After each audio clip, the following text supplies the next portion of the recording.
unang bisita ngayong gabi. Oy ha, sino siya? Walang iba kundi ang multi-awarded singer na si Lay Maniego. Pakatutukan niyo po lahat ng yan sa pagbabalik ng Wedge a Minute. Easy 1062. Oy, palakpakan muna! Dahil yung ating pong bisita ngayong umaga, may suki po namin ito. Dahil ito'y supportive friend. Supportive na kaibigan. Sabi ko, ikaw ang unang guest ko sa aking unang episode. Wow! Ang daming nanonood sa atin. 540 sa Facebook Live. Lay Maniego, ladies and gentlemen! Good evening po sa ating lahat. Thank you so much for having me, Sir Wedge. Yes! For your new show. Wedge a Minute. Congratulations. Oh, di ba? Parang kailan lang, Lay, ano? At ako, Yes. natutuwa ako kasi si Lay po, alam niyo po, one call away lang po yan. Yes. Alam niyo, sabi ko, Lay, may bago akong program. Sabi ko gano'n, ang title, Wedge a Minute. Gusto ko ikaw ang unang mag-guest kasi kakantahan mo kami. Ha? Mamaya kantahan mo kami, Lay. Yes. Ha? Yan. Pero alam niyo po, ito pong ating guest na ito, very humble, despite na napakarami mo ng awards. Nakailang awards ka na ba? Honestly, charot. Nasa ano na, magto-24 na po. Wow! O talagang multi-awarded po ito ha, si Lay Maniego. And keep on coming pa yung mga awards Yes mo, po. Lay. Ano? For next year, meron nang nakaabang na 3. Wow! May 3 agad, wala pang next year. Pero ito, Lay, ano ang secret of your success? Sabi kasi nila, sa tagumpay ng isang tao, there is always a secret ingredient. Despite na talented, despite na blessed ka, despite na sunod-sunod yung mga projects mo, ano yung kumbaga secret ingredient mo sa pagiging isang multi-awarded singer?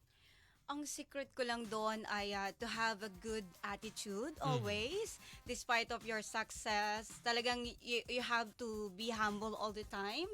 Kahit mababa mo yung kausap mo or hindi kayo magka-level but you have to speak with the same level. Diba? And then, yun talaga yung key. Good attitude talaga. Oo. Alam mo kasi, Lay, medyo yung younger generation ngayon, ano, medyo parang nakakalimot na sila to look back. Yes. So, saan sila nagsimula? Sino yung mga taong tumulong sa kanila to be successful in Yes. life, di ba? Ikaw ba, nung nagsisimula ka as the singer, now you are called, anong tawag sa'yo ngayon, Lay? Asia's Queen of Fire. Tama ba? Yes. Tama. O, di ba?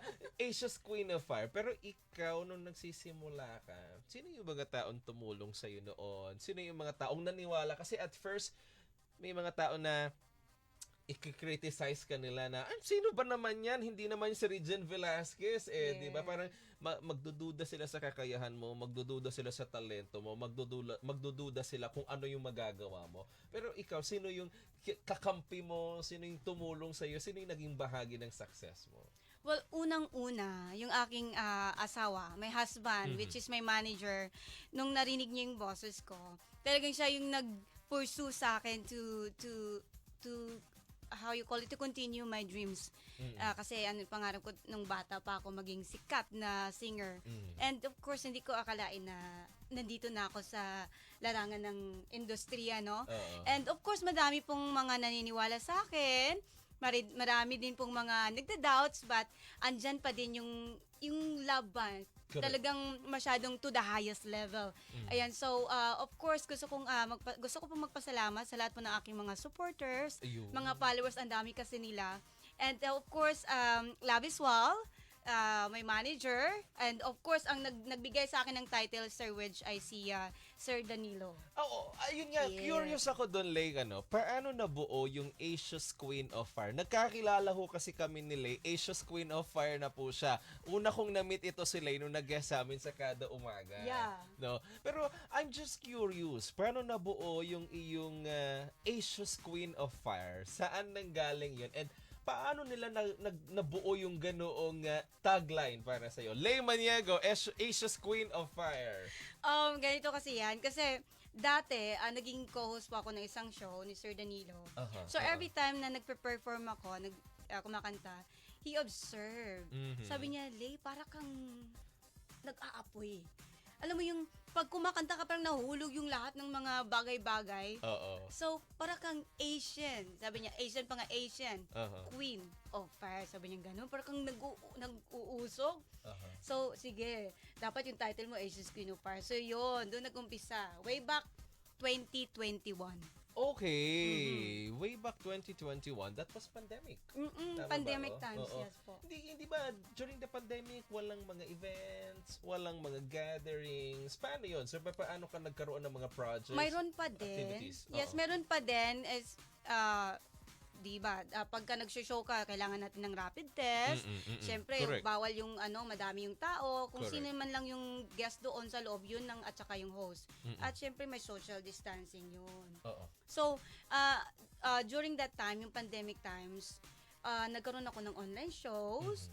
So, parang nahubog din yung pagiging not just a singer but also a host, online host, producer, parang lahat na and also I promote. So yun, so pandemic times was for me a success. Kasi nung pandemic, nasaan ka during the pandemic? Nandito ka sa Dito Philippines? lang sa Pilipinas. Oh. But I was also in Netherlands last year. Okay, lumilipad ka during the pandemic. Medyo Yeah. medyo mahigpit kasi ang restrictions ng pandemic. Yeah, di ba? mahigpit siya. You have to get your vaccination. Oo. It's not easy but willing ni God na makauwi ako ng Netherlands. Oo. So, to meet your husband. Yes, to be with my husband. And of course, nagpatuloy yung ating show. May mga guesting pa din ako sa mga TV Okay, shows, oo. online, mga ganon. Kasi ang most common problem during the pandemic is mental health. Yan. Yes. Hindi ka ba parang, teka muna, nakulong ako sa bahay, sanay ako sa mga events, sanay ako sa mga gatherings, sanay ako nagpe-perform in front of the people. How did you cope up to adjust despite of the restrictions of the pandemic? Una, hindi nakakalabas ng bahay ang mga tao. Yeah. Second is medyo nawala yung face-to-face activity. So, paano? Online ka ba naggagawa ng mga program mo? Gano'ng kahirap din yun? Yung una, nahirapan akong mag-adjust kasi nasanay tayong mag-perform live, right? Live sa TV, live sa mga concerts. So, during that time, yung online na, yung mga show, magla-live tayo. Siyempre, ang dami ng mga tao nag-use ng wifi, right? Correct. So, mahina. So, pagka may guesting ako sa TV, parang naging unprofessional because of the wifi. So, super mahina siya. And so, nahirapan ako doon. So, and sobra yung adjust namin. And of course, pagka kumakanta ako, medyo choppy pa. Alam mo yung Oo. ganon? Naglalag kasi yung signal. Tapos Okay. nawawala pa ako. And so sabi ko, Lord, bigyan mo ako ng good wifi kasi 'di ba, you have to be professional kahit nasa online lang. So yun. But at the end of the day, nakapop ko na siya. So I had my shows for 2 years din yung pandemic natin, right? Oo, correct. Oo, totoo So yun. ayun, so naging successful naman despite of the trials in the beginning. Kasi pandemic, medyo marami nawala ng trabaho, Yes. maraming nagsarang mga negosyo. Paano ka tumulong, halimbawa, yung mga tao na wala ng trabaho or yung mga taong walang makain? Kasi nasanay tayo noon na laging may mga community na tumutulong food feeding sa mga mahihirap. May mga ginagawang mga charity events during the times na wala pang pandemic. Pero nung Yeah. pandemic kasi, parang medyo yung mga less fortunate, wala yung mga tumutulong sa kanila. Did you manage to somehow help those less fortunate despite na pandemya? Yes, speaking of that, Sir Wedge, no, I had an experience kasi I do charities. So, nung nagka-pandemya, ang daming nagme-message sa akin, Miss Lay, mayroon ka bang, pwede mo ba kaming bigyan ng pambili ng bigas? Alam mo yung nakakatas, alam mo yung parang nakakaiyak. Wait, hindi ka ba parang na-intimidate at that time? Bakit ako sa akin tumatakbo to mga to? Sa dami nila, para akong, Lord, sana po bigyan po sila ng grasya. So, ngayon, ang ginawa ko, Sir Wedge, and kahit hindi man siya malaki, no, pumunta ako sa isang barangay. Kasi Okay. kasi dati akong presidente sa school. Okay. So, isang officer ko nag-message sa akin, Miss Lay, yung aming pong barangay, wala pong ayoda. Oo. Pwede mo ba kaming tulungan? So, ganun. Okay, sige, ganito. So, nasa 50 sila katao sa isang Madami barangay. yun. So, pumunta ako doon. Okay. Myself, pumunta ako doon, carry ko yung mga bigas. Ayun, kasi di ba, bawal yung madami kayo. Okay, oo. So, So, ikaw lang, mag-isa? Ako. And then yung aking officer nandun lang nakaabang na sa akin. Mhm. So nagpila-pila yung mga tao.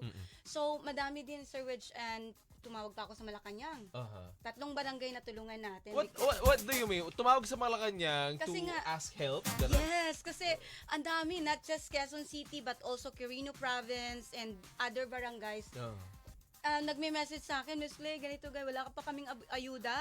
Sabi ko, pwede po kayong mag-call sa Malacanang. So, thank God naman at may telepono ako. So, tumawag ako sa Malacanang. So, they had my information there. So, ayun.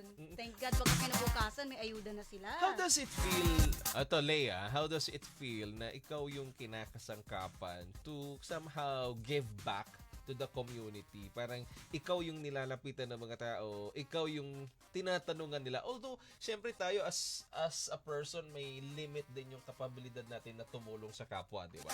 Pero ikaw, in your own little way, ano pakiramdam mo na ginagamit ka as an instrument to help other people? Siyempre, masarap sa pakiramdam yun. Alam mo yung, kahit hindi man in finance, but yung effort nyo ba? So, tapos na ano siya, nabigyan siya ng tulong. So, yung para sa akin, talagang grabe. Alam mo yun, yung, iba kasi, di ba, makakatanggap tayo ng mga parangal and everything. Correct, oo. Pero yung pagtulong mo sa kapwa yung kusa ba? Tapos, ang dami nila eh. So, sabi ko, Lord, thank you. Sabi kong ganun. Sabi ko, Diyos ko, Lord. Pero tignan mo naman, Lay. Tignan mo, ang dami mong natulungan, ang dami rin ng ibinalik sa'yo na blessing. Tama? Sunod-sunod yung mga awards mo, sunod-sunod ang projects mo. Parang, alam nyo ho, parang araw-araw laging may ganap itong sila. Hindi na nananatili sa condominium ito. Totoo, Lay, ano? When you do good to others, it comes back double to you. Tama Yung hindi ba? mo na lang ini-expect na ang dami. Sabi ko, ano ba yan? Parang every month may awards ako. Tapos madaming mga shows and everything. Sabi ko, Lord, kasi I trust God. Talaga. Sabi ko, ikaw na pong bahala sa akin. Di ba? Talagang, kasi pagkakusang tulong yon, yung pagbalik naman ni God sa'yo, doble naman. Totoo diba? yun. Di ba? At alam nyo ho, itong si Lay, multi-awarded artist. At bukas ho, tatanggap pa ito ng award. Ang Southeast Asian Business and Premier Awards. Yes. Courtesy of La Visual Corporation. Ito bang award na ito, Lay, ay kahayagan na magaling ka o kahayagan na dahil pinagtitiwalaan ka? I think both. Mhm. Kasi, yung mga awards giving body naman natin, hindi naman sila talagang nagbibigay lang ng award because they like. Correct. Dapat deserve mo yon. So, I believe na deserve ko yung award and they believe in me na I deserve it. Wow! I deserve the parangal. So, I'm very, very grateful sa Southeast Asian Premier Business and Achiever Awards, La Visual Corporation. Thank you very much. This is my second time na awardee po nila. Thank you so much. Oy, palakpakan naman natin si Lay, ha? Pero, Lay, wedge sa minute muna tayo. Yeah. 1 minuto, bigyan mo naman kami ng sample mo naman dyan. Dahil wedge sa minute ito, bigyan mo naman kami ng a minute of your talent. Okay lang ba? Yeah. Oy, gusto niyo bang mapakinggan si Lay, ang ating Asia's Queen of Fire na kumanta? Ladies and gentlemen, bigyan natin ng masigabong palakpakan, Lay Manego! Alright, akapela lang tayo. Para lang itong sa mga nangangarap. Dapat maghintay. So, ito lang yung kanta ko. Di ba't sabi ko, maghihintay ka lang, matutupad ang iyong inaasam. Yun! Wow! Kala nyo patikim lang yan. Ako, hindi ho pwede ng buong mahal po ang talent finile. Oy, Lay, maraming salamat na Thank you so much. bigyan mo kami ng chance na bisitahin ngayong gabi. Despite of the short time na, naku, pasensya ka na, 15 minutes lang allotted time for you to do this interview. Pero alam nyo, nag-e-effort ho yung ating mga guests na bumisita ngayong gabing ito para maghatid ng saya at ng impormasyon. Baka may gusto ka mo ng batiin, Lay, may gusto kang pasalamatan, at baka may gusto kang i-promote, go ahead. The floor is yours. Oh yes, okay. So bago po ako say hi sa ating mga viewers, gusto ko lang po magpasalamat sa kay La Visual Corporation, Southeast Asian Premier Business and Achiever Awards, kay Sis Lalaine, sa lahat po ng team, thank you very much and see you tomorrow. And sa lahat po ng aking mga sponsors, Toting, Luxor, Violins, thank you very much sa pag-sponsor po sa akin ng mga outfit tomorrow. And of course, my manager, Carino Franzani, all the way from Netherlands. Hello, hello, babe. And to all my supporters, thank you so much sa pagsama sa aking billboard. Lumabas tayo sa billboard sa Wow! Shangri-La recently lang. And thank you so much, Ate Inday Bisaya Chua, sa aking pong sponsor. And to all of you guys, thank you so much and I love you all. Wow! Alam mo talaga pagka mabait ka at humble ka, sabi nga nila, sunod-sunod talaga ang blessing. Do not change, Leha. Alam ko, marami pang blessings na darating sa'yo. One call away lang po ito si Leia. At saka nag-promise po ito sa kasal ko. Yes! Oh, di ba? Oh. Nakakatawa. Oy, teka muna ha. Pasalamatan muna natin. Lay, maraming salamat Thank you sa so pagdating much, mo Sir ngayong gabi. Meron lang naman tayong 530 plus viewers. Yes. Sa Facebook pa lang yan, ha? Oy, meron pa ho sa YouTube channel ng Radyo Agila.